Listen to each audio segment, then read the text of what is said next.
Hello guys, আসসালামু আলাইকুম। সবাই কেমন আছেন? আশা করি সবাই অনেক ভালো আছেন। তো আজকে আমি আপনাদের মাঝে নিয়ে আসলাম একটা নতুন ব্লগ।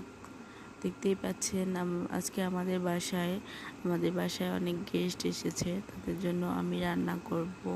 প্রথমে আমি এখানে গরুর গোশত একটা চুলাতে বসিয়ে দিয়েছি, আরেকটা চুলাতে ডাল বসিয়ে দিয়েছি। এদিকে ব্রয়লারের মাংসগুলো এখানে রেখে দিয়েছি, এগুলো রান্না করব। আমার গরুর গোস্তগুলো হয়ে এসেছে প্রায়। তারপরে আমি ব্রয়লারের গোস্তগুলোকে কেটে নিচ্ছি। ব্রয়লারের গোস্তগুলোকে এদিকে আমাদের গেস্টের বাচ্চাগুলো দুষ্টামি করতেছিল, তাই আমি একটু ক্লিপও নিয়ে নিলাম।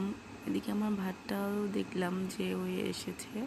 তারপর আমি ভাতটা হয়ে এসে তারপর ছোটো মাছ আর ব্রয়লারের গোস্তগুলো বসে দিয়েছি। আসলে আমাদের বাসায় গেস্ট বলতে এরা হচ্ছে আমাদের বাসায় কন্টেন্ট তৈরি করে, তাদেরকে আজকে আমরা ভাত খাওয়াবো। এখানে গরুর মাংস, ছোটো মাছ, সবজি, তারপর ভাজি, ডাল, তারপরে হচ্ছে ব্রয়লারের মাংস, এই তো সাদা ভাত, এগুলোই। এই তো ওদেরকে খাওয়া দাওয়া করেছি। আল্লাহ হাফেজ।